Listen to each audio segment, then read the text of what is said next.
Okay, in this video I want to show you how to work the ribbon stitch in the wrapped in ribbon blanket, chevron blanket that you're working. At first it looks like it may be difficult, but honestly once you get the hang of it, after 3 or 4 ribbons it should be a breeze for you. I don't think you'll have to use the instructions after that. So what we need to do is we're going to work at the peak of the blanket. And at the peak of the blanket, we have 5 double crochet, and we're going to use the 2 previous rows in order to do this. The first row, we're going to use we've already single crocheted in the second stitch. We're going to skip the 3rd stitch, and we're going to work around the 4th stitch. It's going to be the same 2 rows below. So the top row will be the loops, 2 rows below will be the tail, and we're going to use the 2nd and 4th stitches in both of those peaks. So from the single crochet, you're going to slip stitch around the 4th double crochet below, and we're going to chain 5. And then we will slip stitch around that same stitch. Now, instead of twisting and turning the entire blanket, especially when you get rows in, it will be too hard to keep moving around every time you do a ribbon. So what I do is I just rotate my hook so that I can access easily that next stitch. And I'm going to take my yarn around with it.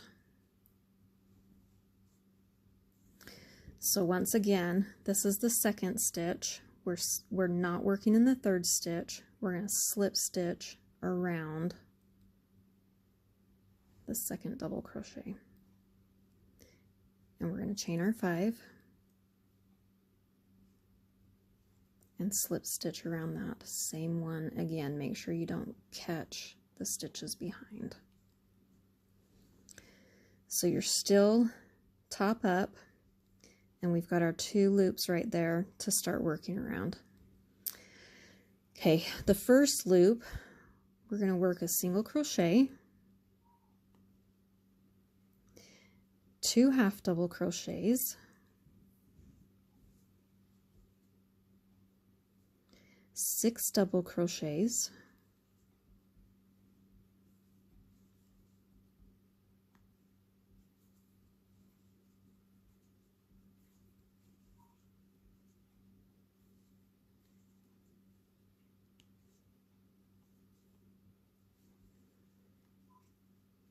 and then we're going to decrease again, so we'll work 2 more half double crochets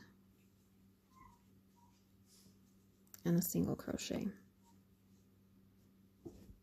And right there, our first loop is done.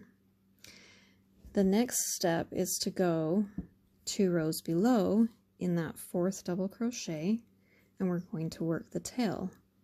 So you're going to slip stitch around that 4th double crochet and chain 10.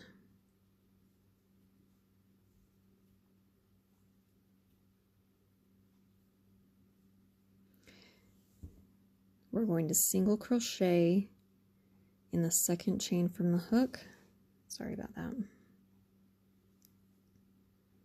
And in each chain back to the base.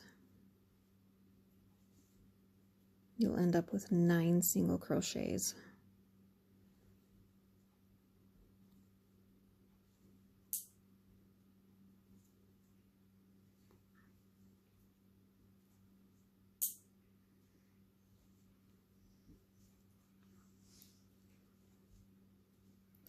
In order to secure this so it looks good, we're going to slip stitch around that same double crochet.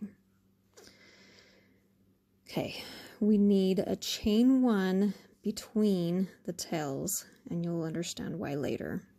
Again, I'm going to rotate my hook instead of the blanket.